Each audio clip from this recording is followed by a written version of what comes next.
ನಾಹಂ ಜಾತು ನಾಸಂ ನ ತ್ವಂ ನೇಮೇ ಜನಾಧಿಪಾಃ ನ ಚೈವ ನ ಭವಿಷ್ಯಾಮಃ ಸರ್ವೇ ವಯಮತಃ ಪರಂ. ಪರಮಾತ್ಮ ಹೇಳ್ತಾ ಇದ್ದಾನೆ. ಅರ್ಜುನ ಹೇಳಿದ್ನಲ್ವಾ, ಏನ್ ನಿನಗೆ ಬುದ್ಧಿ ಐತಾ ಇಲ್ವಾ? ನನಗೆ ನೀನ್ ಹೇಳ್ತೀಯಲ್ವಾ ಅವ್ರನ್ನೆಲ್ಲ ಸಾಯಿಸು, ಅವ್ರ ಮೇಲೆ ಯುದ್ಧ ಮಾಡು ಅಂತ. ಅದಕ್ಕೆ ಇಷ್ಟೊಂದೆಲ್ಲ ಹೇಳ್ತಾ ಇದೆಯಲ್ವಾ, ನಾನು ಗುರುಗಳನ್ನ ಕೊಲ್ಲೋದಾ, ಅವ್ರ ಮೇಲೆ ಯುದ್ಧ ಮಾಡೋದಾ? ಆ ತರ ಏನನ್ನ ಮಾಡಿದ್ರೆ ನಾನು ಇದ್ದು ಜೀವನ ಮಾಡೋದು ವೇಸ್ಟ್ ಆಗುತ್ತಲ್ಲ. ಗುರುಗಳನ್ನ ಕೊಲ್ಲೋದಿಕ್ಕಿಂತ, ಯುದ್ಧ ಮಾಡೋದಕ್ಕಿಂತ ಈ ಭಿಕ್ಷಾಟನೆ ಮಾಡ್ಕೊಂಡು ನಾನು ಜೀವನ ಮಾಡ್ಬೋದಲ್ವಾ ಪರಮಾತ್ಮ? ನನಗೆ ಇದೇನು ಬೇಕಾಗೇ ಇಲ್ಲ. ನನ್ನ ಹೃದಯ ತುಂಬಾ ದಯೆ ಅನ್ನೋದು ತುಂಬಿಕೊಂಡ್ಬಿಟ್ಟಿದೆ. ನಾನು ಯುದ್ಧ ಮಾಡಕ್ ಆಗ್ತಾ ಇಲ್ಲ. ಅವರು ನನಗೆ ಶತ್ರುಗಳಂಗೆ ಕಾಣಿಸ್ತಾನೆ ಇಲ್ಲ. ಅದಕ್ಕೆ ನಾನು ನಿನಗೆ ಶರಣಾಗಿದ್ದೇನೆ. ನೋಡಿ, ಇಲ್ಲಿ ಬಂತು ಅವನಿಗೆ ಕನ್ಫ್ಯೂಸ್ ಆಗಿ. ನಾನ್ ನಿನಗೆ ಶರಣಾಗಿದ್ದೇನೆ ಪರಮಾತ್ಮ. ನೀನು ನನಗೆ ಯಾವ ಕಡೆ ಹೋಗ್ಬೇಕು ಅಂತ ನನಗೆ ನೀನು ನಿಶ್ಚಯ ಮಾಡಿ ಹೇಳು ಅಂತ ಕೇಳ್ತಾನೆ. ಯಾವಾಗ್ಲೂ ನೋಡಿ, ಈ ತರ ಶರಣಾದಾಗ್ಲೇ ನಮಗೆ ನಿಜವಾದಂತ ಉತ್ತರ ಸಿಕ್ಕೋದು, ನಿಜವಾದಂತ ಪರಿಷ್ಕಾರ ಸಿಕ್ಕುತ್ತೆ. ನಾವು ಶರಣಾಗತಿ ಆಗದೇನೆ ನಾವು ಏನ್ ಮಾಡ್ತೀವಿ, ನನ್ನದೇ ಸರಿ ಐತೆ ಅಂತ ವಾದ ಮಾಡ್ತೀವಿ. ನನ್ನದೇ ಸರಿ ಅಂತ ಅಂದಾಗ ನಮ್ಗೆ ಏನ್ ಸಿಕ್ಕುತ್ತೆ? ಅಲ್ಲಿ ಅಹಂಕಾರ ವ್ಯಕ್ತ ಆಗ್ತಾ ಇರ್ತಿತೆ. ಅಹಂಕಾರ ವ್ಯಕ್ತ ಆಗೋದಲ್ಲಿ ಪರಮಾತ್ಮ ಇರಕ್ಕೆ ಸಾಧ್ಯನೇ ಇಲ್ಲ. ಸಾಧ್ಯನಾ? ಸಾಧ್ಯ ಇರೋದೇ ಇಲ್ಲ. ನೋಡಿ, ಯಾವಾಗ್ಲೂ ನಮ್ಮನ್ನ ಒಬ್ಬರು ದಾರಿ ಚೆನ್ನಾಗಿದೆ ನೋಡಪ್ಪ, ಈ ದಾರಿಯಲ್ಲಿ ನೀನ್ ಬಾ ಅಂತ ಹೇಳ್ಬೇಕಾದ್ರೆ ಅವ್ರಕ್ಕೆ ನಾವು ಶರಣಾಗತಿ ಆಗಿರ್ಬೇಕು. ಆವಾಗ ಅವ್ರು ನಮ್ಮ ಎಲ್ಲ ಜವಾಬ್ದಾರಿನೂ ತಗೋತಾನೆ. 1ನೇ ಅಧ್ಯಾಯದಲ್ಲಿ ಸಾರಥಿ, ನನ್ನ ಸಾರಥಿ ನೀನು ಅಂತ ಅಹಂಕಾರ ಇತ್ತು ಕೃಷ್ಣನಿಗೆ. ಅದಕ್ಕೆ ಹೇಳ್ದ, ಸೇನೆಯೋರು ಭಯೋರ್ ಮಧ್ಯೆ ರಥಂ ಸ್ಥಾಪಯ ಮೇಚ್ಯುತ, ಏ ಅಚ್ಯುತ, 2 ಸೇನೆಗಳ ಮಧ್ಯೆ ನನ್ನ ರಥವನ್ನ ನಿಲ್ಲಿಸು ಅಂತ ಹೇಳ್ದ. ಇವಾಗ ಏನ್ ಹೇಳ್ತಾ ಇದ್ದಾನೆ? ನಾನು ನಿನ್ನ ಶಿಷ್ಯನಾಗಿದ್ದೇನೆ, ಶರಣಾಗತಿಯಿಂದ ನಾನು ನಿನ್ನ ಬೇಡ್ಕೊಳ್ತಾ ಇದ್ದೇನೆ. ನನಗೆ ನೀನು ನಿಶ್ಚಯವಾಗಿ ಒಂದು ಹೇಳು, ನಾನು ಏನ್ ಮಾಡ್ಬೇಕು ಕೃಷ್ಣ ಅಂತ. ಅದಕ್ಕೆ ಹೇಳ್ತಾ ಇದ್ದಾನೆ ನೋಡಿ ಪರಮಾತ್ಮ. ಗೊತ್ತಾಗುತ್ತೆ, ಸ್ವಲ್ಪ ಜನ ಹೇಳ್ತಾರೆ ಅಯ್ಯೋ ಸಾರಿ ಅಪ್ಪ ಅಂತ. ಗೊತ್ತಾಗುತ್ತೆ ಅವ್ರ ಮಾತಲ್ಲಿ, ಆ ಸಾರಿ ಹೃದಯದಿಂದ ಬಂದಿದೀಯಾ ಇಲ್ಲ ಮೇಲೆ ಬಾಯಿಂದ ಬಂದಿದೀಯಾ ಅಂತ. ಪರಮಾತ್ಮ ಯಾರು? ಜಗದ್ಗುರು.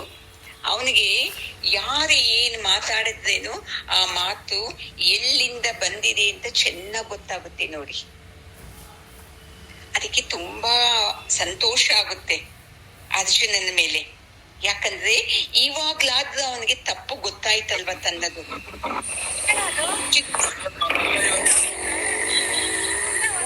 ಮಾಡ್ಕೊಡಿ, ಇವಾಗ್ಲಾದ್ರೂ ತಪ್ಪು ಗೊತ್ತಾಯ್ತಲ್ವಾ ಅಂತ. ಅದಕ್ಕೆ ಹೇಳ್ತಾ ಇದ್ದಾನೆ, ಅರ್ಜುನ ನೀನು ಇಷ್ಟೊಂದು ಭಯ ಪಡ್ತಾ ಇದ್ದೀಯಲ್ವಾ? ಮ್ಯೂಟ್ ಮಾಡ್ಕೊಳ್ಳಿ ಅಮ್ಮ. ನೀನ್ ಇಷ್ಟೊಂದು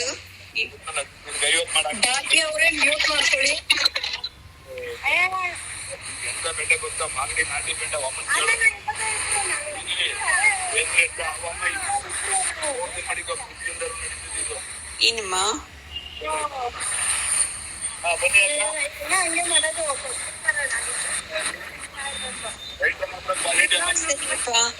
ಅರ್ಜುನ, ನಿನಗೆ ಅರ್ಥ ಆಗ್ತಾನೆ ಇಲ್ಲ. ಎಲ್ಲರೂ ಸತ್ತೋಗ್ತಾರೆ ಅಂತ ಇದ್ದೀವಲ್ವಾ? ನೀನು ನಿನ್ನ ಬಾಣದಿಂದ ಅವನ್ನ ಸಾಯಿಸ್ತೀನಿ ಅಂತ ನೀನ್ ತಿಳ್ಕೊಂಡಿದ್ದೀಯಾ? ಒಂದ್ ವೇಳೆ ನೋಡು ಅರ್ಜುನ, ನೀನು ಅವ್ರನ್ನ ಬಾಣದಿಂದ ಸಾಯಿಸದೇ ಇದ್ರೆ ಅವ್ರೇನು ಯಾವಾಗ್ಲೂ ಆಯಸ್ಸಿಂದ ಇರ್ತಾರ? ಚೆನ್ನಾಗ್ ಅರ್ಥ ಮಾಡ್ಕೋ. ನೀನು ಸಾಯಿಸ್ಲಿಲ್ಲ ಅಂತಂದ್ರೇನು, ಅವ್ರಿಗೆ ಆಯಸ್ಸು ಮುಗ್ದಿದೆ, ಯಾವುದೋ ಮೂಲಕ ಅವರು ಸತ್ತೋಗ್ತಾರೆ. ಇದನ್ನ ನಿನಗೆ ಅರ್ಥ ಆಗದೆ ಇರೋದ್ರಿಂದ ನೀನು ಇಷ್ಟೊಂದು ಯೋಚನೆ ಮಾಡ್ತಾ ಇದ್ದೀಯ. ಎಲ್ಲರೂ ಒಂದು ದಿನ ಸಾಯಲೇಬೇಕು ಅರ್ಜುನ. ದೇಹದಿಂದ ಶಾಶ್ವತವಾಗಿ ಇರೋದಿಕ್ಕೆ ಯಾರಿಗೂ ಸಾಧ್ಯ ಇಲ್ಲ. ನೀನ್ ಯಾಕೆ ದೇಹ ನೋಡ್ಬಿಟ್ಟು ಆತ್ಮನ್ನ ಬಿಟ್ಬಿಡ್ತಾ ಇದೆಯಲ್ವಾ? ದೇಹ ಆತ್ಮ ಅಲ್ಲ, ನಿನ್ನ ದೇಹದಲ್ಲಿರುವ ಶಕ್ತಿ ಐತಲ್ವಾ ಆತ್ಮ, ಅದು ಶಕ್ತಿ. ಆ ಆತ್ಮ ಅನ್ನೋದು ಹುಟ್ಟೋದು ಇಲ್ಲ, ಸಾಯೋದು ಇಲ್ಲ. ಅಂತದ್ದು ನೀನು ಯೋಚನೆ ಮಾಡು. ಎಷ್ಟು ಹೇಳ್ತಾ ಇದ್ದೇನೋ ನೀನು, ಇಲ್ಲ ಸತ್ತೋಗ್ತಾರೆ ಅಂತ ಹೇಳ್ತಾ ಇದೆಯಲ್ವಾ? ಸಾವು ಯಾರಿಗೆ? ಆತ್ಮನಿಗಲ್ಲ. ಈ ದೇಹ, ನಾವು ಇವತ್ತು ಹುಟ್ಟಿದ್ದೇವೆ, ನಾಳೆ ಸತ್ತೋಗ್ತೀವಿ, ನಮಗೆ ಸಾವಿದೆ. ಸದಾ ಇರುವಂತ ಆತ್ಮನಿಗೆ ಸಾವು ಇಲ್ಲ, ಹುಟ್ಟು ಇಲ್ಲ, ಏನೂ ಇಲ್ಲ. ಈಗ ನೋಡಪ್ಪ ಅರ್ಜುನ, ಈಗ ನಿಮ್ ಮನೆಗೆ ಯಾರೋ ಒಬ್ರು ಬರ್ತಾರೆಪ್ಪ, 9 ಗಂಟೆಗೆ ಬೆಳಿಗ್ಗೆ ಬರ್ತಾರೆ, ಸಾಯಂಕಾಲದವರೆಗೂ ಇರ್ತಾರೆ, ಮತ್ತೆ ಹೋಗ್ತಾರೆ. ಅವ್ರಿಗೆ ಹೇಳ್ಬೋದು ನೀನು, ಇಲ್ಲಪ್ಪ ಅವ್ರು ಬಂದಿದ್ರು ಓದ್ರು ಅಂತ. ಅದೇ ನಿಮ್ಮನೆಯಲ್ಲಿ ನೀನು ಸದಾ ಇರ್ತೀಯ, ನೀನು ಹೇಳಕ್ಕಾಗುತ್ತಾ ನಾನು ಹೋಗ್ತೀನಿ, ನಾನು ಬರ್ತೀನಿ ಅಂತ? ಯಾಕೆ? ಅದು ನಿನ್ನ ಮನೆ ಅಲ್ವಾ? ಸದಾ ಇರುವಂತ ಆತ್ಮನಿಗೆ ಸಾವಿಲ್ಲ ಅರ್ಜುನ. ದೇಹ ರೂಪೇಣ ಇಲ್ಲದೆ ಇರ್ಬೋದು, ಆತ್ಮರೂಪೇಣ ಅಲ್ಲ, ವೀರ್ಯ ರೂಪೇಣ ಎಲ್ಲರಲ್ಲೂ ಇದ್ದೇ ಇರ್ತಿದೆ. ಆತ್ಮರೂಪೇಣ ಪ್ರತಿಯೊಬ್ಬರಲ್ಲೂ ಇದ್ದೇ ಇರ್ತಿದೆ. ಈಗ ನೀನ್ ಅನ್ಕೋತಾ ಇದೀಯ ಅವ್ರು ಸತ್ತೋಗ್ತಾರೆ ಅಂತ. ಅವರು ಹಿಂದೇನೂ ಇದ್ರು. ಯಾಕೆ ಹೇಳಿ? ಅವ್ರ ತಂದೆ ಅವರ ರೂಪದಲ್ಲಿ, ಅವರ ವೀರ್ಯದಲ್ಲಿ ಹಿಂಗೆ ಬರ್ತಿತ್ತಲ್ವಾ? ಮತ್ತೆ ಮುಂದೇನೂ ಇರ್ತಾರೆ, ನಿನ್ನ ಮಕ್ಕಳು, ಅವ್ರ ಮಕ್ಕಳು ಇವರ ರೂಪದಲ್ಲೂ ಇರ್ತಾರೆ. ಆತ್ಮ ರೂಪೇಣನೂ ಇರ್ತಾರೆ, ವೀರ್ಯ ರೂಪೇಣನೂ ಇರ್ತಾರೆ, ಹಿಂದೆ ಮುಂದೆ ಯಾವಾಗ್ಲೂ ಇರ್ತಾರೆ. ಮತ್ತೆ ಅವ್ರಿಗೆ ಸಾವಿಲ್ಲಿ ಬಂತು ಅರ್ಜುನ? ಅದೇ ತರ ನಾವೂನು ಅಷ್ಟೇ, ನೀನು ಅಲ್ಲ, ನಾನು ಅಲ್ಲ, ನಾವೆಲ್ಲರೂ ಅಷ್ಟೇ ಎಷ್ಟು ಕೋಟಿ ವರ್ಷಗಳಿಂದನೂ ಇದ್ದೇವೆ. ಅದರ ಹಿಂದೇನೂ ಇದ್ದೀವಿ, ಈಗಲೂ ಇರ್ತೀವಿ, ಮುಂದೇನೂ ಇರ್ತೀವಿ ಅಪ್ಪ. ನೀನ್ ಈ ತರ ಯೋಚನೆ ಮಾಡು. ನೀನು ದೇಹನ ಹಿಡ್ಕೊಂಡು ನಮ್ಮ ತಾತ, ನಮ್ಮ ಗುರುಗಳು ಅಂತ ಹೇಳ್ತಾ ಇದೀಯಲ್ವಾ? ದೇಹ ಬೇಡ, ಇಲ್ಲಿ ಆತ್ಮ ತತ್ವನ ಹಿಡ್ಕೊಂಡು ಹೇಳ್ತಾ ಇರು. ಅವಾಗ ನಿನಗೆ ಇಷ್ಟೊಂದು ಚಿಂತೆ ಆಗಲ್ಲ. ಈಗ ಬರೀ ನೀನು ಭೀಷ್ಮ ಅಂತೀಯ, ನಮ್ಮ ತಾತ ಅಂತೀಯ, ದ್ರೋಣ ನಮ್ಮ ಗುರು ಅಂತೀಯ, ಹಂಗನ್ಬೇಡ. ಭೀಷ್ಮ ರೂಪದಲ್ಲಿ ಆತ್ಮ ಇದ್ದಾನೆ, ದ್ರೋಣ ರೂಪದಲ್ಲೂ ಆತ್ಮ ಇದ್ದಾನೆ. ಹಿಂಗೆ ಯಾಕೆ ಅರ್ಥ ಮಾಡ್ಕೋಬಾರದು? ಈ ಭೀಷ್ಮ ರೂಪದಲ್ಲಿರೋ ಆತ್ಮನ, ದ್ರೋಣ ರೂಪದಲ್ಲಿರೋ ಆತ್ಮನನ್ನ ಸಾಯಿಸಕ್ಕೆ ಆಗೋದೇ ಇಲ್ಲ. ಯಾಕಂದ್ರೆ ನೀನು ತತ್ಸ್ವರೂಪ, ನೀನು ಪರಮಾತ್ಮನೇ ಆದ್ಮೇಲೆ ಸಾವು ಎಲ್ಲಿಂದ ಬಂತು? ನಿನಗೂ ಇಲ್ಲ, ಅವನಿಗೂ ಇಲ್ಲ, ಅವ್ರಿಗೂ ಇಲ್ಲ, ನನಗೂ ಇಲ್ಲ. ಹಂಗಾಗಿ ನೀನು ದುಃಖ ಪಡೋದಕ್ಕೆ ಅವಶ್ಯಕತೆನೇ ಇಲ್ಲ ಅರ್ಜುನ. ಇವೆಲ್ಲ ಅರ್ಥ ಆಗುತ್ತಾ? ಅವನ್ ಮನಸ್ಸಲ್ಲಿ ಕುತ್ಕೊಂಡ್ಬಿಟ್ಟಿದೆ ಪಾಪದ ಪ್ರಜ್ಞೆ, ಮೋಹ ಆವರಿಸ್ಬಿಟ್ಟಿದೆ. ಯಾಕಂದ್ರೆ ಹೇಳಿರ್ತಾರಲ್ವ ಕ್ಲಾಸಲ್ಲಿ, ಗುರುಗಳ ತಂದೆ ತಾಯಿ ಎಲ್ಲ ಗೌರವ ಕೊಡ್ಬೇಕು, ದೊಡ್ಡವರಿಗೆ ಗುರುಗಳಿಗೆ ಗೌರವ ಕೊಡ್ಬೇಕು, ಅವ್ರಿಗೊಂದು ಮಾತು ಅನ್ಬಾರದು ಅಂದ್ರೆ ಪಾಪ ಬಂದ್ಬಿಡ್ತಿದೆ. ಇದು ಪಾಪದ ಭಯನ ತುಂಬಿಸ್ಬಿಟ್ಟಿದ್ದಾರೆ ನಮ್ಮಲ್ಲಿ. ಅದಕ್ಕೆ ಮನೆಯಲ್ಲಿ ಎಷ್ಟು ಕಷ್ಟ ಕೊಡುವಂತ ಹೆಂಡತಿ, ಗಂಡ, ಅತ್ತೆ, ಮಾವ, ಸೊಸೆ ಇದ್ರೇನು ಈ ಪಾಪದ ಭಯದಿಂದ ಶಪಿಸ್ಕೊಂಡೇ ಜೀವನ ಮಾಡ್ತಾ ಇರ್ತಾರೆ ಅಲ್ವಾ ಅಮ್ಮ? ಸಂಸಾರದಲ್ಲಿ ಇದು ರಣರಂಗ ನೋಡಿ. ಈ ಯುದ್ಧ ರಂಗದಲ್ಲಿ ನಾವು ಗೆಲ್ಲಬೇಕು ಅನ್ನೋದು ಪರಮಾತ್ಮನ ಉದ್ದೇಶ. ಅಲ್ಲಿ 18 ದಿವಸ ಆ ಕುರುಕ್ಷೇತ್ರದಲ್ಲಿ ಗೆಲ್ಲುವುದಲ್ಲ, ಇಲ್ಲಿ ನಾವಿದ್ದೀವಲ್ವಾ, ಇಲ್ಲಿ ನಾವು ಗೆಲ್ಬೇಕು ನೋಡಿ. ಈ ಭಾವನೆಗಳ ಜೊತೆ ಇಲ್ಲಿ ನಾವು ಸಿಕ್ಕಾಕೊಂಡಿರೋದು ಅಲ್ವಾ ಅಮ್ಮ? ಏನೇ ತಪ್ಪು ಸರಿ ಹೇಳಕ್ಕಾಗಲ್ಲ. ಮತ್ತೆ ಅದನ್ನ ಹೋಗ್ಲಿ ಬಿಡಪ್ಪ, ಅವ್ರಿಗೆ ತಿಳುವಳಿಕೆ ಇಲ್ಲ, ನಾವೇ ಅಡ್ಜಸ್ಟ್ ಮಾಡ್ಕೊಳ್ಳೋಣ ಅಂದ್ರೆ ಅದೂ ಆಗಲ್ಲ. ಯುದ್ಧ ಒಪ್ಕೊಳಕ್ಕೂ ಆಗದೆ ಕೊರಗ್ತಾ ಇರ್ತೀವಿ. ಏನು ನಂದೇ ಮಾತೆ ಬೇರೆ, ಅವ್ರದೇ ಬೇರೆ, ಅರ್ಥನೇ ಮಾಡ್ಕೊಳ್ಳಲ್ವಲ್ಲ ಅಂತ. ಯಾವಾಗ ನಮ್ಗೆ ಈ ಭಗವದ್ಗೀತೆ ಸ್ವಲ್ಪ ಒಳಗಡೆ ಹೋಯ್ತು ಅಂದ್ರೇನು ಸಾಕು, ಮನೆಯಲ್ಲಿ ಇದ್ದವರ ಮಾತುಗಳೆಲ್ಲ ಕೇಳಿ ನಗು ಬರ್ತಿತ್ತಂತೆ. ನನಗೆ 13ನೇ ಇಸ್ವಿಯಲ್ಲಿ ಗುರೂಜಿ ಮಾತು ಹೇಳಿದ್ರು. ನಮ್ಗೆ ಈ ತತ್ವ ಅರ್ಥ ಆಗ್ಬಿಡ್ತು ಅಂದ್ರೆ ಮನುಷ್ಯರ ವರ್ತನೆ ನೋಡ್ಬಿಟ್ಟು ನಗು ಬಂದ್ಬಿಡ್ತೈತೆ ಅಂತ. ಏನ್ ಗುರೂಜಿ ಇದಂಗಂದ್ರೆ ಅಂದ್ರೆ ನಿನಗಿನ್ನ ತುಂಬಾ ಆಗ್ಬೇಕು ಶುದ್ಧತೆ, ಆಮೇಲೆ ಅರ್ಥ ಆಗುತ್ತೆ ಅಂದ್ರು. ಆಮೇಲೆ ಅರ್ಥ ಆಯ್ತಾ ಬಂತು. ನಿಜ, ಮನುಷ್ಯರು ಮಾತಾಡೋದ್ ನೋಡಿದ್ರೆ ನಗು ಬರ್ತೈತೆ, ಅವ್ರಿಗೆ ನಮ್ಮನ್ನ ನೋಡಿದ್ರೆ ನಗು ಬರ್ತೈತಿ. ಏನಪ್ಪಾ ಇವ್ರು ಈ ಉಚ್ಚಾಟ ಯಾವಾಗೂ ಸತ್ಸಂಗ ಅಂತಾರೆ, ಆ ಕ್ಲಾಸ್ ಈ ಕ್ಲಾಸ್ ಅಂತಾರೆ ಅಂತ ಅವ್ರಿಗೆ ನಗು. ನಮ್ಗೆ ಅವ್ರು ಮಾತಾಡ್ತಾರಲ್ವಾ, ಅಯ್ಯೋ ಇದ್ ಮಾಡಿದ್ರಿ ಪಾಪ, ಎಡಗಡೆ ಹೂವ ಬಿತ್ತು ಅಂದ್ರೆ ಅದು ಕರ್ಮ, ಈ ತರ ಎಡು ಬಿದ್ರೆ ಇದಾಗುತ್ತೆ ಅಂದ ಆ ಮಾತ್ ನೋಡಿ ನಾವು ನಗ್ತೀವಿ. ಈಗ ಅರ್ಥ ಆಗ್ತಾ ಐತೆ ಗುರೂಜಿ ಮಾತು, ಅವಾಗ ಅರ್ಥ ಆಗ್ಲಿಲ್ಲ. ಹಿಂಗೆ ನಾವು ಅಷ್ಟೇ ಇದೇ ತರನೇ ವರ್ತನೆ ಮಾಡ್ತಾ ಇರೋದು. ಹಿಂಗಾದ್ರೆ ಏನು, ಹಿಂಗಾಗ್ಬಿಟ್ರೆ ಏನು ಅಂತ. ಏನಾಗುತ್ತೆ? ಏನೂ ಆಗಲ್ಲ, ಚೆನ್ನಾಗಿ ತಿಳ್ಕೊಳ್ಳಿ. ಈ ಸಂಸಾರ ಅನ್ನೋ ಬಿರುಗಾಳಿ ಸುಮ್ನೆ ಜೋರಾಗಿ ಬರ್ತಿದೆ ಓ ಅಂತ. ಆ ಬಿರುಗಾಳಿ ನೋಡಿ ನಾವು ಭಯ ಪಟ್ಬಿಡ್ತೀವಿ. ಎಷ್ಟೊತ್ತಿರುತ್ತಮ್ಮ ಸಂಸಾರದಲ್ಲಿ ಬಿರುಗಾಳಿ? ನಿಲ್ಬೇಕು ಆ ಬಿರುಗಾಳಿಗೆ. ನೀವು ನಿಂತಾಗ ಅದು ಭಯಪಟ್ಟು ಹೋಗ್ತಿದ್ದೆ. ಇಲ್ಲೂ ಅಷ್ಟೇ, ಅರ್ಜುನ ನಿಲ್ಬೇಕು ಅವನು. ಏನಕ್ಕೆ? ಈ ವ್ಯಾಮೋಹನ ಜಯಿಸ್ಬೇಕು ಅವನು. ಹೌದು, ತಾತ ಆದ್ರೆ ಏನು, ಗುರುಗಳಾದ್ರೆ ಏನು, ಅಧರ್ಮದಿಂದ ಅವರೇ ಬಂದಿದ್ದು ಯುದ್ಧಕ್ಕೆ.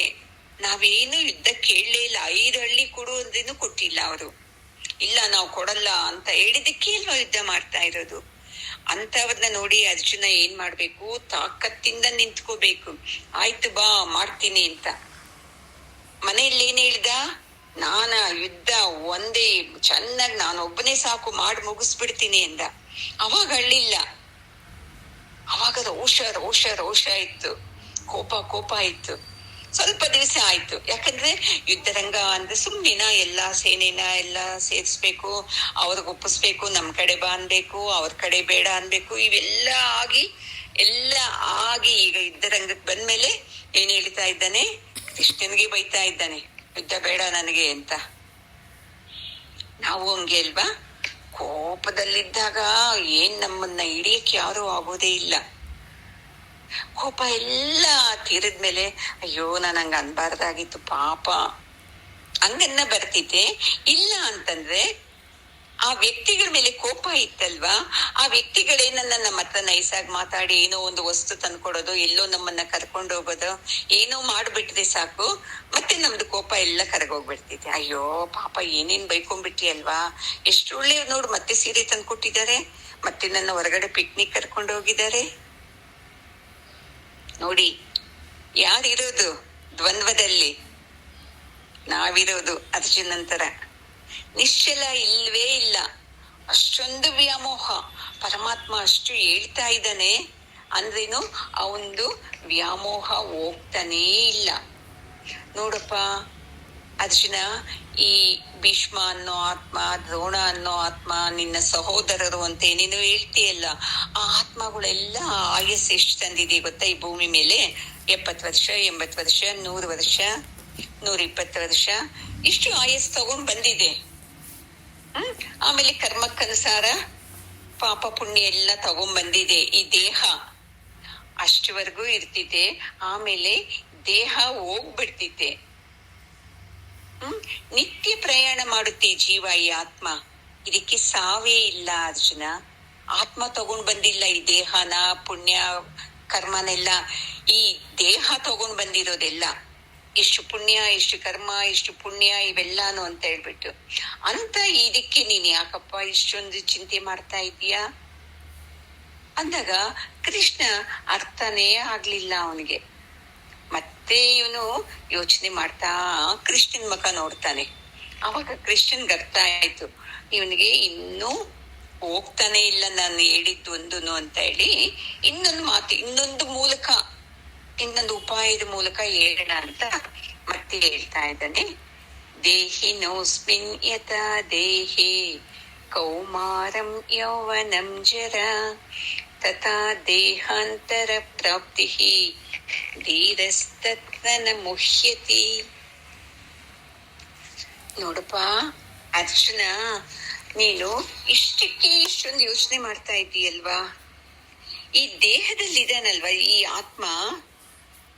ಈಗ ನಾವು ದೇಹ ಹೆಂಗೆ, ಈ ಚಿಕ್ಕ ಮಕ್ಕಳಾಗಿರ್ತೀವಿ, ಆಮೇಲೆ ಪ್ರೌಢಾವಸ್ಥೆಗೆ ಬರ್ತಿದ್ದೆ, ಆಮೇಲೆ ಯೌವನೆಗೆ ಬರ್ತಿದ್ದೆ, ಆಮೇಲೆ ವೃದ್ಧಾವಸ್ಥೆಗೆ ಬರ್ತಿದ್ದೆ, ಆಮೇಲೆ ಮುಪ್ಪುಗೆ ಹೋಗ್ತಿದ್ದೆ. ಹಿಂಗೆ ಪ್ರಯಾಣ ಮಾಡ್ತಾನೆ ಇರ್ತಿತ್ತಲ್ವಾ ಈ ದೇಹ. ಏನ್ ಯಾವಾಗ್ಲೂ ಹಿಂಗೆ ಇರುತ್ತಾ? ನೋಡಿ, 1ನೇ ವರ್ಷದಲ್ಲಿದ್ದು 1 ವರ್ಷ 1 ತಿಂಗಳಿಗೆ ಬದಲಾವಣೆ ಆಗಿರ್ತಿತ್ತಲ್ಲ. ಅಯ್ಯೋ ಮಗು ಅವಾಗ ಏನ್ ಸಣ್ಣಗಿತ್ತು, ಇವಾಗ ಚೆನ್ನಾಗಿ ಬಂತು ದೇಹ ಅಂತ ಹೇಳ್ತೀವಲ್ವಾ. ಹೋಗ್ಲಿ ನೀವೇ ತಗೊಳ್ಳಿ, ಹೋದ್ ವರ್ಷ ನೀವು ಹೆಂಗಿದ್ದಿದ್ದು, ಈಗ ಹೆಂಗಿದ್ದೀರಾ? ಶಕ್ತಿ ಹೆಂಗಿದೆ ನಿಮ್ಗೆ ಹೋದ್ ವರ್ಷಕ್ಕೂ ಈ ವರ್ಷಕ್ಕೂ? ಆಗೋದೇ ಇಲ್ಲ. ಅಂತ ಈ ದೇಹದಲ್ಲಿರುವ ಈ ಜೀವಾತ್ಮ ಬಾಲ್ಯದಿಂದ ಯೌವನಕ್ಕೆ, ಯೌವನದಿಂದ ವೃದ್ಧಾವಸ್ಥೆಗೆ ಹಿಂಗೆ ಎಲ್ಲ ಸಾಕ್ತಾ ಇರ್ತಿತ್ತಲ್ವಾ ದೇಹ. ಅಂತದಕ್ಕೆ ನೀನು ಹೋಗಿ ಅಳ್ತೀಯಲ್ವಾ ಅರ್ಜುನ? ಅದು ಏನ್ ಹೇಳ್ಬಿಟ್ಟು ಒಂದೇ ಸಲ, ಏ ಧೀರಸ್ತನ ಮುಷ್ಯತಿ. ನೀನು ಮಾಮೂಲಿ ಮನುಷ್ಯ ಅಲ್ಲ ಅರ್ಜುನ, ಧೀರ. ನೀನು ಚುಚ್ಚುತ್ತಾ ಇದ್ದಾನೆ. ಏನು ಯುದ್ಧ ಮಾಡಲ್ಲ, ಓಡೋಗ್ತೀನಿ ಓಡೋಗ್ತೀನಿ ಅಂತ ಹೇಳ್ತಾ ಇದ್ನಲ್ವಾ. ಅದಕ್ಕೆ ಇಲ್ಲಿ ಚುಚ್ಚುದಂಗೂ ಇರ್ಬೇಕು, ಅವನಿಗೆ ಬುದ್ಧಿ ಬಂದಂಗೂ ಇರ್ಬೇಕು. ನೋಡಿ, ಇದು ಪರಮಾತ್ಮಂದು ಲಕ್ಷಣ. ಬೈದಂಗೂ ಇರ್ಬೇಕು, ಅದ್ರಲ್ಲಿ ಅರ್ಥನೂ ಇರ್ಬೇಕು. ಹೇಳ್ತಾ ಇದ್ದ ನೀನ್ ಧೀರ ಅಲ್ವಾ? ಅಂತದಕ್ಕೆಲ್ಲ ಯೋಚನೆ ಮಾಡಿ ದುಃಖ ಪಡ್ತಾರ. ಅಯ್ಯೋ ಹಿಂಗ ಆಗ್ಬಿಡ್ತಲ್ವಾ, ಹಿಂಗ ಆಗೋಯ್ತಲ್ವಾ ಅಂತ. ಅದಕ್ಕೆ ನೀನು ಇದೆಲ್ಲ ಬಿಟ್ಬಿಡು. ಇದಕ್ಕೆಲ್ಲ ಈ ದೇಹಕ್ಕೆ ಹುಟ್ಟು ಸಾವು ಎಲ್ಲ ಆಯ್ತಲ್ವಾ. ಅದಕ್ಕೆ ನೀನ್ ಏನ್ ಮಾಡ್ತೀಯ ಗೊತ್ತಾ? ನೀನೇ ಯೋಚನೆ ಮಾಡು ಅರ್ಜುನ. ಕೊನೆಗೆ ಅರ್ಜುನನ್ಗೆ ಹೊಡ್ದ ಏಟು. ನೀನು 10 ವರ್ಷದ ಕೆಳಗಡೆ ಹೆಂಗಿದ್ದೆ, ಅದೇ ಶಕ್ತಿ ಇದೆಯಾ? ಬದಲಾವಣೆ ಆಗ್ತಾ ಇತ್ತಲ್ವಾ? ಅವಾಗ್ಲೂ ಹೋಗ್ಲಿ ಇದೇ ಆಕಾರ ಇದೆಯಾ? ಹೋಗ್ಲಿ ಗುಣಗಳು ಇದೆಯಾ? ಇಲ್ಲ. ನಿಮ್ ಫೋಟೋ ತೆಗೆದ್ ನೋಡಿ, ಹೋದ್ ವರ್ಷದ್ದು 2 ವರ್ಷದಕ್ಕಿಂದೆ ಎಲ್ಲ ಹಂಗೆ ಬದಲಾವಣೆ ಆಗ್ತಾನೆ ಇರ್ತಿತ್ತಲ್ವಾ. ಈ ದೇಹಕ್ಕೆ 6 ಬದಲಾವಣೆ ಇರ್ತಿತ್ತಂತೆ ನೋಡಿ. ಅಸ್ಥಿ, ಜಾಯತೆ, ವರ್ಧತೆ, ಪರಿಣಾಮತೆ, ಅಪಕ್ಷಣೀಯತೆ, ವಿನಶ್ಯತಿ ಅಂತ.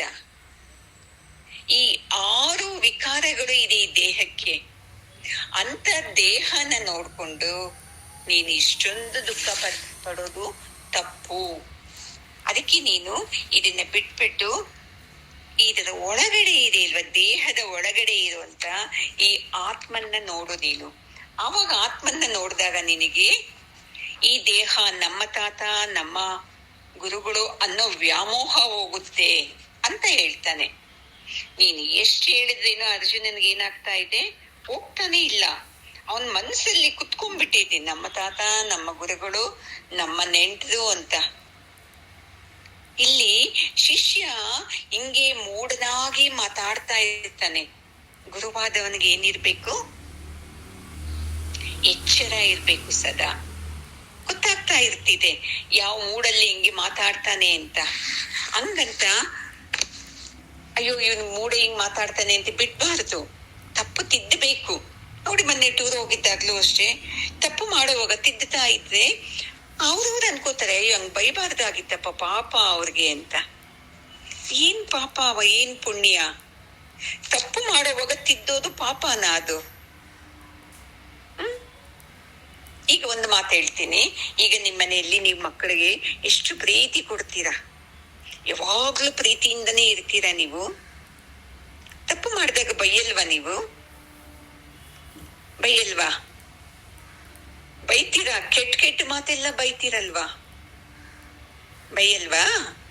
ಅಂತದ್ದು ನಾನು ಕೆಲವು ಸ್ಟೂಡೆಂಟ್ಸ್ ತಪ್ಪು ಮಾಡುವಾಗ, ಮೊನ್ನೆ ನೋಡಿ ಈ ತರ ಮಾಡಬಾರ್ದು, ಏನ್ ನಿಮ್ಗೆ ತಿಳುವಳಿಕೆ ಇದೆಯಾ ಅಂತ ಹೇಳಿದಾಗ ಅವರು ನನಗೆ ಹೇಳಲ್ಲ, ಒಬ್ರು ಮಾತ್ರ ಧೈರ್ಯ ಮಾಡಿ ಹೇಳಿದ್ರು, ನೀವ್ ಹಂಗೆಲ್ಲ ಬೈಬಾರ್ದು ಅವ್ರನ್ನ ಅಂತ. ಯಾಕೆ?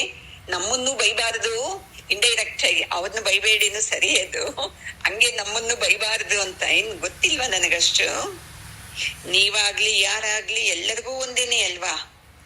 ತಪ್ಪು ಮಾಡುವಾಗ ತಿದ್ದೋದು ಧರ್ಮ ಅದು. ನಮ್ಗೇನಂತಂದ್ರೆ ಯಾವಾಗ್ಲೂ ನಮ್ಮನ್ನ ನೈಸಾಗೇ ಮಾತಾಡ್ಬೇಕು, ಗೌರವದಿಂದನೇ ಮಾತಾಡ್ಬೇಕು ಅಂತ ಆಗೋಯ್ತದು. ಈಗ ಹೊಸಬರು ಬಿಟ್ಬಿಡಿ, ಅವರು ಈಗ ಒಂದು 5-6 ಕ್ಲಾಸಿಂದ ಜಾಯಿನ್ ಆಗ್ತಾ ಇರೋದು. ನೀವು ಎಷ್ಟು ವರ್ಷದಿಂದ ಕೇಳ್ತಾ ಇರೋದು? ಇಷ್ಟು ವರ್ಷ ನಿಮ್ಮ ಜೊತೆ ಸ್ನೇಹವಾಗಿದ್ದಿದ್ದೇ ತಪ್ಪು ನಂದು, ಗೊತ್ತಾ? ಆಯ್ತು, 1 ವರ್ಷ 2 ವರ್ಷ ಸ್ನೇಹನ ಮುಗಿಸಿ ಆಮೇಲೆ ಹೆಂಗೆ ಕಂಡೀಷನ್ ಆಗಿ ಮಾಡ್ಬೇಕು, ತಪ್ಪುಗಳನ್ನ ತಿದ್ದಿ ನೋಡಿಸ್ಬೇಕು. ಈಗ ಇಲ್ಲ, ಗೊತ್ತಾಯ್ತು ನನಗೆ, ಇವರು ಪ್ರೀತಿಯಿಂದ ಇದ್ರೆ ಬದಲಾವಣೆ ಆಗಲ್ಲ ಅಂತ. ಈಗ ಸ್ವಲ್ಪ ಕಂಡೀಷನ್ ಇಂದ ಮಾತಾಡ್ತಾ ಇದ್ದೆ, ಸಹಿಸಕ್ ಆಗ್ತಾ ಇಲ್ಲ. ಯಾಕೆ? ಪ್ರೀತಿಯಿಂದ ಅಮ್ಮ ಸರಿ, ನಿಮ್ದೇ ಕರೆಕ್ಟ್ ಅಂತ. ಆತ್ಮನ ವಿಷಯಕ್ಕೆ ಬಂದಾಗ ಆತ್ಮ ಒಂದೇ ಸತ್ಯ, ಈ ಶಾಸ್ತ್ರ ಒಂದೇ ಸತ್ಯ, ಚೆನ್ನಾಗಿ ತಿಳ್ಕೊಳ್ಳಿ. ಇಲ್ಲಪ್ಪ, ನನ್ನ ತಿದ್ದಬಾರದು, ನನ್ಗೆ ಏನು ಅನ್ಲೇಬಾರದು, ಮನೆಯಲ್ಲಿ ಇರ್ಬೋದಲ್ವಾ? ಇಲ್ಲ, ನಾನು ಶುದ್ಧ ಆಗ್ಬೇಕು, ನಾನು ಆತ್ಮನ ದರ್ಶನ ಮಾಡ್ಕೋಬೇಕು, ನನ್ನಲ್ಲಿರೋ ಆತ್ಮನ್ನೇ ನಾನು ದರ್ಶನ ಮಾಡ್ಕೋಬೇಕು ಅಂತಂದ್ರೆ ಇವೆಲ್ಲ ನಿಮ್ಮ ಮನಸ್ಸಿಗೆ ಸುತ್ಕೊಂಡ್ಬಿಟ್ಟಿದ್ದೀರಲ್ಲ ಬಟ್ಟೆಗಳು.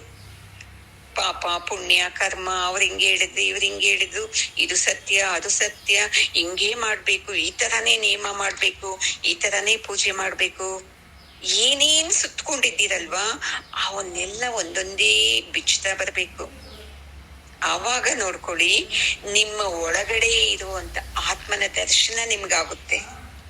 ಇಲ್ಲಿ ಅದಕ್ಕೆ ನನಗೆ ಇವಾಗ ಈ ವ್ಯಾಮೋಹ ಅನ್ನೋ ಬಟ್ಟೆನ ತುಂಬಾ ಗಟ್ಟಿಯಾಗಿ ಸುತ್ಕೊಂಡ್ಬಿಟ್ಟಿದ್ದಾನೆ. ನನ್ನವರು ಅನ್ನೋ ವ್ಯಾಮೋಹ ಅನ್ನೋ ಬಟ್ಟೆನ, ಅದನ್ನ ತೆಗೆಯೋದಕ್ಕೆ ಪ್ರಯತ್ನ ಪಡ್ತಾ ಅವನೇ ಪರಮಾತ್ಮ. ಅವನು ಅರ್ಜುನ, ನಾನು ಬಿಡಲ್ಲ, ನಾನು ಸುತ್ಕೊಂಡಿದ್ದ ಬಟ್ಟೆನ ಅಂತ. ಪರಮಾತ್ಮ ಏನೇನೋ ಐಡಿಯಾ ಮಾಡ್ತಾ ಇದ್ದಾನೆ, ಹಿಂಗೆ ತೆಗಿಬೇಕು ಹಂಗೆ ತೆಗಿಬೇಕು ಅಂತ. ಯಾರು ಗೆಲ್ತಾರೆ? ಪರಮಾತ್ಮನೇ ಗೆಲ್ಲೋದು ಅಲ್ವಾ ಅಮ್ಮ? ಯಾವಾಗ್ಲೂ ಅಜ್ಞಾನ ಗೆಲ್ಲುತ್ತಾ ಜ್ಞಾನ ಗೆಲ್ಲುತ್ತಾ? ಜ್ಞಾನಕ್ಕೆ ಗೆಲ್ಲೋದು. ಸ್ವಲ್ಪ ತಡ ಆಗುತ್ತೆ, ಯಾಕಂದ್ರೆ ಅಷ್ಟು ಜನ್ಮಗಳಿಂದ ತುಂಬಿಕೊಂಡಿದ್ದೀರಲ್ವಾ ಅಜ್ಞಾನನ, ಅದನ್ನ ತೆಗಿಬೇಕು ಅಂದ್ರೆ ಕಷ್ಟ ಅಲ್ವಾ? ಅಯ್ಯೋ, ಹಂಗೆಲ್ಲ ಅವ್ರನ್ನ ಬೈಬಾರ್ದಾಗಿತ್ತು. ನೀವು ಯಾವತ್ತೂ ಒಂದ್ಸಲ ಬರ್ತಾರಲ್ವಾ ನಮ್ ಜೊತೆ, ಅವ್ರಿಗೆ ಯಾಕೆ ಬೈಬೇಕು? ಸರಿಯಪ್ಪ, ಯಾವತ್ತೋ ಒಂದ್ಸಲ ಬರ್ತಾರೆ ಅವರು, ಅವ್ರನ್ನ ಬೇಡ. ನೀವು ಸದಾ ನನ್ ಜೊತೆ ಬರ್ತೀರಲ್ವ ಪ್ರತಿಯೊಂದ್ಸಲ ಎಲ್ಲ ಕಡೆಗೂ, ಮತ್ತೆ ನಿಮ್ಮನ್ನ ಬೈದೆ ಸಹಿಸ್ಕೋತೀರಾ? ಅದೆಂಗಾಗುತ್ತೆ? ಅದೂ ಆಗಲ್ಲ ನೋಡಿ. ಇನ್ನು ಎಷ್ಟು ಅಜ್ಞಾನದಲ್ಲಿದ್ದೀವಿ ನಾವು ಅಂತ. ಆಮೇಲೆ ಇನ್ನು ಪಾಪ ವಯಸ್ಸಾಗಿದೆ, ಅದಕ್ಕೆ ಈಗ ಮಾತಾಡ್ತಾರೆ. ಏನು ವಯಸ್ಸಾಗಿದೆ? ತತ್ವ ಚಿಂತನೆ ಕೇಳ್ತಾ ವಯಸ್ಸು ಕಡಿಮೆ ಆಗುತ್ತೆ ನೋಡಿ, ಚೆನ್ನಾಗಿ ಶಕ್ತಿ ಜಾಸ್ತಿ ಬರ್ತಿದೆ. ಅನವಸರವಾಗಿ ಮಾತಾಡೋದು ಕಡಿಮೆ ಮಾಡ್ತೀವಷ್ಟೇ. ಅದಕ್ಕೆ ಅನವಸರವಾಗಿರೋದನ್ನ ತೆಗೆಯೋದು ಇನ್ನು ನಂದು ಕೆಲಸ. ನಮ್ಗೆ ಶುದ್ಧಿ ಆಗ್ಬೇಕು ಅನ್ನೋರು ಸತ್ಸಂಗದಲ್ಲಿ ಧಾರಾಳವಾಗಿ ಬರ್ಬೋದು. ನಾನು ಶುದ್ಧಿ ಆಗಲ್ಲ, ಹಿಂಗೆ ಇರ್ತೀನಿ ಅಂದ್ರೆ ಧಾರಾಳವಾಗಿ ನಿಮ್ಮ ಸಂಸಾರದಲ್ಲಿ ಇದ್ದು ಆನಂದನ ಅನುಭವಿಸ್ಬೋದು. ಎರಡೂ ಇದೆ ನೋಡಿ ಆಧ್ಯಾತ್ಮದಲ್ಲಿ. ಅಲ್ಲಿ ಆನಂದ ಇದೆ, ಅಲ್ಲಿ ಇದೆ. ಇಲ್ಲಪ್ಪ, ಅಲ್ಲಿ ಆನಂದ ಇಲ್ಲ ಅಂದ್ರೆ ಈ ಕಡೆ ಬನ್ನಿ. ಈ ಕಡೆ ಬರ್ಬೇಕಂದ್ರೆ ಏನ್ ರೂಲ್ಸ್? ಪರಮಾತ್ಮನ ನಿರ್ಣಯನ ನೋಡ್ಕೋಬೇಕು, ನೋಡ್ಕೊಂಡು ಅಪ್ಲೈ ಮಾಡ್ಕೋಬೇಕು ನಿಮ್ಮ ಜೀವನಕ್ಕೆ. ಆವಾಗ ಸತ್ಯ ಗೊತ್ತಾಗುತ್ತೆ. ಅಪ್ಲೈ ಮಾಡ್ಕೊಡದೆ ನಾನು ಭಗವದ್ಗೀತೆ ಕೇಳಿದೆ ಅಂತಂದ್ರೆ ಏನೂ ಸಿಕ್ಕಲ್ಲ. ಹಂಗೆ ಆಗಿದ್ದೀಗ. ಎಷ್ಟು ವರ್ಷದಿಂದ ಸತ್ಸಂಗ ಕೇಳಿನೂ ಅಪ್ಲೈ ಮಾಡ್ಕೋತಾ ಇಲ್ಲ. ಅದಕ್ಕೆ ಒರೆಗಳು ಬಿದ್ದಂಗಾಗುತ್ತೆ. ಅದನ್ನ ನೀವು ತಕ್ಕೋಬೇಕು. ಈ ವ್ಯಾಮೋಹ, ನನಗೇನು ಅನ್ನಬಾರದು ಅಂತ ನಿಮಗೆ ವ್ಯಾಮೋಹ, ಅಲ್ಲಿ ಅರ್ಜುನನಿಗೆ ಅವ್ರ ಮೇಲೆ ನಾನು ಯುದ್ಧ ಮಾಡಲ್ಲ ಅನ್ನೋ ವ್ಯಾಮೋಹ. ನೋಡೋಣ, ಈ 18 ಅಧ್ಯಾಯ ಮುಗಿಯೋದ್ರಲ್ಲಿ ನಿಮ್ಮ ವ್ಯಾಮೋಹನ ನೀವು ತೆಗಿತೀರಾ, ಇಲ್ಲ ಅರ್ಜುನ ತೆಗ್ದಾಕ್ಬಿಡ್ತಾನ ನನ್ನವರು ಅಂತ ವ್ಯಾಮೋಹನ ತೆಗೆದು ಯುದ್ಧಕ್ಕೆ ನಿಲ್ತಾನ ಅಂತ ಇಲ್ಲಿ ನೋಡ್ಬೋದು ನಾವು. ಸರಿನಾ? ಮಾತ್ರ ಸ್ಪರ್ಶಾಸ್ತು ಕೌಂತೇಯ ಶೀತೋಷ್ಣ ಸುಖ ದುಃಖದಾಹ ಆಗಮಾಪಾಯಿನೋ ನಿತ್ಯಾಹ ತಾಂ ಸ್ಥಿತಿಕ್ಷಸ್ವ ಭಾರತ. ಓದು ಶ್ಲೋಕದಲ್ಲಿ ಧೀರ ನೀನು ಅಂತ ಹೇಳ್ದ. ಈ ಶ್ಲೋಕದಲ್ಲಿ ಹೇ ಕೌಂತೇಯ ಅಂತ ಹೇಳ್ತಾನೆ, ಮತ್ತೆ ಭಾರತ ಅಂತ ಹೇಳ್ತಾನೆ. ಇದು ದೊಡ್ಡ ಜಗದ್ಗುರುವಿನ ಲಕ್ಷಣ ನೋಡಿ.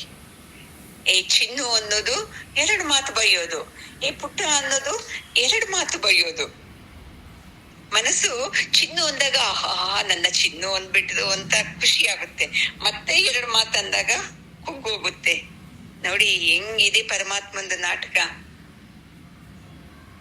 ನಾವು ಬೈತೀವಲ್ವಾ ಮನೆಯಲ್ಲಿ, ಪ್ರೀತಿಯಿಂದ ಚಿನ್ನು ಪುನ್ನು ಅಂತೀವಿ, ಕೋಪ ಬಂದಾಗ ಕತ್ತೆ ನಾಯಿ ಏನೇನೋ ಅಂತೀವಲ್ವಾ. ಇಲ್ಲೂ ಅಷ್ಟೇ ಈ ಕೌಂತೆಯ ಏನ್ ಚೆನ್ನಾಗಿ ಹೇಳ್ತಾ ಇದ್ದೆ ನೋಡು. ಅಲ್ಲಪ್ಪ, ಈ ಪ್ರಾಪಂಚಿಕ ವಿಷಯಗಳಲ್ಲೆಲ್ಲ ಸಿಕ್ಕಾಗ್ತಿತ್ತೆ ಅಲ್ವಾ ಈ ಇಂದ್ರಿಯಗಳು, ಅದ್ರ ಜೊತೆನೇ ಇಲ್ವಾ ನಮ್ಮ ಸಂಪರ್ಕ ಇರೋದು. ಹೊರಗಡೆ ಕಣ್ಣಿಂದ ನೋಡ್ತೀವಿ, ಅಲ್ಲೊಂದು ಮಾಡ್ತೀವಿ, ಏನೋ ತಿಂತೀವಿ, ಅಲ್ಲಿ ಸಂಪರ್ಕ, ಅಲ್ಲೊಂದು ಇಂದ್ರಿಯದು, ಹಿಂಗೆ ಎಲ್ಲ ಮಾಡ್ತೀವಲ್ವಾ. ಈ ತರ ನಾವು ಇಂದ್ರಿಯಗಳಿಂದ ತಗೊಳೋದು ಆ ಸುಖ ಹೆಂಗಿರ್ತಿದೆ ಗೊತ್ತಪ್ಪ. ಒಂದ್ಸಲ ಸುಖ ಇರ್ತಿತೆ, ಒಂದ್ಸಲ ದುಃಖ ಆಗುತ್ತಾ ಇಲ್ವಮ್ಮ? ಅಯ್ಯೋ ನನಗೆ ಟಿವಿ ಬೇಕೇ ಬೇಕು ಕಲರದು ಅಂತ ತಗೋತೀರಾ, ಸುಖ ಆಗ್ತಿದೆ. ಏನ್ 2 ದಿವಸ ಬಿಡದೆ ನೋಡ್ತೀರ, ಕಣ್ಣೆಲ್ಲ ನೋವು, ತಲೆನೋವು ಬಂದ್ಬಿಡ್ತಿದೆ, ಕಷ್ಟ ಆಗುತ್ತೆ, ಇವಾಗ ದುಃಖ ಆಗುತ್ತೆ ಅಲ್ವಾ. ಈ ತರ ಸುಖ ದುಃಖ ಆಗ್ತಾನೆ ಇರ್ತೈತಿ ಇಂದ್ರಿಯಗಳಿಂದ ಕೆಲಸ ಮಾಡಿದಾಗ. ಇವೆಲ್ಲ ಸ್ವಲ್ಪ ಇರ್ತೈತೆ, ಸ್ವಲ್ಪ ಹೋಗ್ಬಿಡ್ತೈತೆ ಇದು ಅಲ್ವಮ್ಮ. ಇವೆಲ್ಲ ಶಾಶ್ವತ ಅಲ್ಲ ಅರ್ಜುನ. ಏ ಭಾರತ, ಸಹಿಸ್ಕೋ, ಈ ಸುಖ ದುಃಖ ಅನ್ನೋದು ಶಾಶ್ವತ ಅಲ್ಲ. ಈಗ ನೀನು ದುಃಖ ಪಡ್ತಾ ಇದ್ದೀಯಾ, ನಮ್ಮವ್ರನ್ನೆಲ್ಲ ನಾನ್ ಸಾಯಿಸ್ಬೇಕಾ? ಇದು ಹೆಂಗೆ ಸಾಧ್ಯ? ನಮ್ಮ ಅಣ್ಣ ನಮ್ಮ ಗುರು ಅಂತ ಹೇಳ್ತಾ ಇದೀಯಲ್ವಾ, ಸಹಿಸ್ಕೋ ಇದು ಸ್ವಲ್ಪ. ಇಲ್ಲಿ ಪರಮಾತ್ಮ ಇಂದ್ರಿಯಗಳ ಬಗ್ಗೆ ಮಾತಾಡ್ತಾ ಇರೋದು, ಜ್ಞಾನೇಂದ್ರಿಯಗಳ ಬಗ್ಗೆ. ನಮ್ಗೆ ನೋಡಿಪ್ಪ, ಯಾವುದೇ ಒಂದು ವಸ್ತುವಿಂದ ಸುಖ ಸಿಕ್ಬೇಕು ಅಂತಂದ್ರೆ ಅದಕ್ಕೆ 3 ವಸ್ತು ಇರ್ಬೇಕಂತೆ. ಒಂದು ಇಂದ್ರಿಯ ಇರ್ಬೇಕು, ಅದರ ಹಿಂದೆ ಮನಸ್ಸಿರ್ಬೇಕು, ಮತ್ತೆ ನಮ್ಮ ಮುಂದೆ ಒಂದು ವಸ್ತು ಇರ್ಬೇಕು. ಈಗ ನೋಡ್ಕೊಳ್ಳಿ, ಈಗ ಮೊಬೈಲ್ ಅನ್ನೋ ವಸ್ತು ಇರ್ತಿದೆ. ಇದು ಮೊಬೈಲು ಅಂತ ಹೇಳ್ಬೇಕಂದ್ರೆ ನಮ್ಗೆ ಕಣ್ಣಿರ್ಬೇಕು, ಇದು ಒಂದು ಇಂದ್ರಿಯ ಅಲ್ವಮ್ಮ. ಮತ್ತೆ ಹಿಂದೆ ಮನಸ್ಸು ಅನ್ನೋ ಜ್ಞಾನ ಇದ್ದಾಗ್ಲೇ ಇದು ಮೊಬೈಲ್ ಅಂತ ಹೇಳೋದು, ಕಣ್ಣು ಹೇಳಲ್ಲ ಇದು ಮೊಬೈಲ್ ಅಂತ. ನಮ್ಮ ಮನಸ್ಸು ಹೇಳೋದು ಇದು ಮೊಬೈಲ್ ಅಂತ. ಆಮೇಲೆ ನಮ್ಗೆ ಏನಾಗುತ್ತೆ, ಅಯ್ಯೋ ಮೊಬೈಲ ಎಷ್ಟು 20,000ನಾ, ಅಯ್ಯೋ ಬೇಡ ಬೇಡಪ್ಪ ಅಂತ ದುಃಖ ಆಗ್ತೈತೆ. ಇಲ್ಲ ಏನೇ ಆಗ್ಲಿ ತಗೊಂಡ್ಬಿಡ್ತೀನಿ ಅಂತ ಮನೆಯಲ್ಲಿ ಸಾಲ ಮಾಡಿ, ಇಲ್ಲ ನಿಮ್ಮ ಯಜಮಾನ್ ಹತ್ರ ಹೇಳಿ ತಗೊಂಡಾಗ ಸುಖ ಆಗುತ್ತೆ. ಆಮೇಲೆ ಮೊಬೈಲ್ ಏನೋ ತಗೊಂಡ್ಬಿಟ್ರಿ, ಅದ್ ಹೆಂಗೆಂಗೋ ನಮ್ಗೆ ಆಪರೇಟ್ ಮಾಡಕ್ ಬರಲ್ಲ, ಮನೇಲಿ ಬೈತಾರೆ, ನಿನ್ ಇಂಥದ್ ಬೇಕಾಗಿತ್ತ ಅಂದಾಗ ಮತ್ತೆ ಏನಾಗುತ್ತೆ, ದುಃಖ ಆಗುತ್ತೆ. ಈ ತರ ಈ ಇಂದ್ರಿಯಗಳಿಂದ ನೀನ್ ಏನೇನ್ ಅನುಭವಿಸ್ತೀಯಲ್ವಾ, ಇವೆಲ್ಲ ಸುಖ ದುಃಖನೇ ಕೊಡ್ತಾ ಇರ್ತಿದ್ದೆ ಅರ್ಜುನ. ಅದಕ್ಕೆ ನೀನು ಇದ್ರ ಬಗ್ಗೆ ನೀನು ಮನಸ್ಸನ್ನ ಕೊಡ್ಲೇಬೇಡ ನೀನು. ಈಗ ನೋಡಿ, ಚರ್ಮ ತಗೊಳ್ಳಿ, ಅದು ಒಂದು ಇಂದ್ರಿಯ. ತಣ್ಣಗಾದ್ರೆ ಗೊತ್ತಾಗುತ್ತಲ್ವಾ, ಅಯ್ಯೋ ಏನ್ ಚಳಿ ಇದೆಯಪ್ಪ, ಬೇಡ ಬೇಡ ಅಂತ ಇಡ್ತೀವಿ. ಅದೇ ಬೇಸಿಗೆ ಕಾಲದಲ್ಲಿ ಆಹಾ ತಣ್ಣಗಿರೋ ಜ್ಯೂಸ್ ಕುಡಿ ಅಂತ ಇಡ್ತೀವಿ. ಚಳಿಗಾಲದಲ್ಲಿ ದುಃಖ ಆಗುತ್ತೆ, ಅದೇ ತಂಪು ಬೇಸಿಗೆ ಕಾಲದಲ್ಲಿ ನಮ್ಗೆ ಸುಖ ಆಗ್ತಿದೆ. ಈಗ ಕಿವಿನೂ ಒಂದು ಶಬ್ದ ತಗೋತೈತಲ್ವಾ, ಅದು ಇವಾಗ ಟಿವಿ ನೋಡ್ತಾ ಇರ್ತೀವಿ, ಏನೋ ಆ ಸೌಂಡು ಮಾಧುರ್ಯ ಇರ್ತೈತೆ. ಆಮೇಲೆ ನಮ್ಗೆ ಇಷ್ಟ ಹಾಡು ಬಂತು ಅಂದ್ರೆ ಸಂತೋಷ ಆಗ್ತೈತೆ. ಅದೇ ಇಷ್ಟವಾಗಿಲ್ದೆ ಇದ್ದ ಹಾಡು ಬಂತು ಅಂದ್ರೆ ಕಿವಿಗೆ ಅಯ್ಯೋ ಆ ಟಿವಿ ಆಫ್ ಮಾಡ್ರಪ್ಪ, ಕಿವಿಯಿಂದ ಕೇಳಕ್ಕೆ ಆಗಲ್ಲ ಅಂತ ಅಂದ್ಬಿಡ್ತೀವಿ. ಎಲ್ಲ ಇಂದ್ರಿಯಗಳಿಗೂ ಅಷ್ಟೇ ನೋಡಿ, ತನಗೆ ಸುಖ ಆಯ್ತು ಅಂದ್ರೆ ಆನಂದ, ತನಗೆ ಸುಖ ಆಗ್ಲಿಲ್ಲ ಅಂದ್ರೆ ಬೇಡ ಅಂತ ಹೇಳ್ಬಿಡ್ತೀವಿ. ಈ ತರ ಈ ಶೀತ ಉಷ್ಣಕ್ಕೆಲ್ಲ ನೀನು ದುಃಖ ಪಡೋದ ಅರ್ಜುನ, ಇವೆಲ್ಲ ಬಿಟ್ಬಿಡು ನೀನು. ಇವೆಲ್ಲ ಬರ್ತಿತೆ ಹೋಗ್ತಿತೆ, ಬರ್ತಿತೆ ಹೋಗ್ತಿತೆ ಅಂತ ವಸ್ತುಗಳನ್ನ, ಅಂತ ವಿಷಯಗಳನ್ನ ಹಿಡ್ಕೊಂಡು ನೀನು ಇಷ್ಟು ದುಃಖ ಪಡ್ತಾ ಇದೀಯಲ್ವಾ, ಇದು ತಪ್ಪು. ಇದು ತಾಮ್ ಸ್ಥಿತಿ ಕ್ಷಸ್ವ, ನೀನ್ ಅರ್ಥ ಮಾಡ್ಕೋ, ಸಹಿಸ್ಕೋಬೇಕು.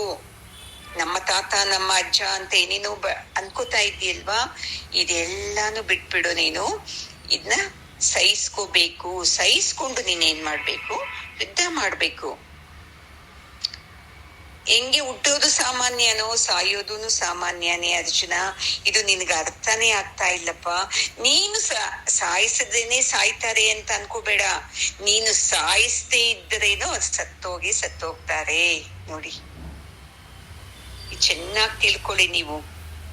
ಅಯ್ಯೋ, ನಾವ್ ಹಾಸ್ಪಿಟ್ಲ್ ಕರ್ಕೊಂಡು ಹೋಗುವಂತ ಎಷ್ಟು ಹೇಳಿದೆ ನಮ್ಮ ಮನೆಯಲ್ಲಿ, ಕೇಳಲೇ ಇಲ್ಲ, ಸತ್ತೋಗ್ಬಿಟ್ರು. ನಿನ್ನಿಂದ ಹಾಸ್ಪಿಟ್ಲಿಂದ ಅಲ್ವೇ ಅಲ್ಲ ನೋಡಿ, ಅವರ ಆಯಸ್ಸು ಅಷ್ಟೇ ಇತ್ತು. ಈ ತರಾನೇ ಹೋಗ್ಬೇಕು ಅಂತ ಇತ್ತು, ಹಂಗೆ ಹೋಗಿದ್ದಾರೆ ಬಿಟ್ಟು ಯಾರಿಂದಾನೂ ಅಲ್ಲ. ಈಗ ಎಷ್ಟು ದುಡ್ಡು ಐತೆ, ಎಂತೆಂತ ಹಾಸ್ಪಿಟ್ಲ್ಗೆ ಹೋಗಿದ್ದಾರೆ. ಏನೆಲ್ಲ ಬದುಕು ಬಂದಿದ್ದಾರ ಅವರು? ಇಲ್ಲ. ನಾವು ನಮ್ಮ ಯಜಮಾನ್ರು ನಮ್ಮ ಅತ್ತೆ ಅವಾಗ ಕರ್ಕೊಂಡು ಹೋಗ್ಲೇ ಇಲ್ಲ ನನ್ನ ಒಳ್ಳೆ ಹಾಸ್ಪಿಟ್ಲಿಗೆ. ಅದಕ್ಕೆ ಅವಾಗ ನನಗೆ ಬಂದಿದ್ ಕಾಯಿಲೆ ವಾಸಿನೇ ಆಗ್ಲಿಲ್ಲ. ಇವಾಗ್ಲೂ ಈ ಚಳಿಗಾಲದಲ್ಲಿ ನಾನು ಹೊರಗಡೆ ಬರೋಕೆ ಆಗಲ್ಲ ಅನ್ಬಿಡ್ತೀವಿ. ನಿನ್ನ ಪ್ರಾರಬ್ಧದಲ್ಲಿ ಅದು ಇದೆ ನಿನಗೆ ಆ ಕಾಯಿಲೆ. ಚೆನ್ನಾಗಿ ತಿಳ್ಕೊಳ್ಳಿ. ಪೂರ್ವ ಜನ್ಮಂ ಕೃತಂ ಪಾಪಂ ವ್ಯಾಧಿ ರೂಪೇಣ ಬಾಧಿತ ಅಂತ ಹೇಳ್ತಾರೆ ಶಾಸ್ತ್ರದಲ್ಲಿ.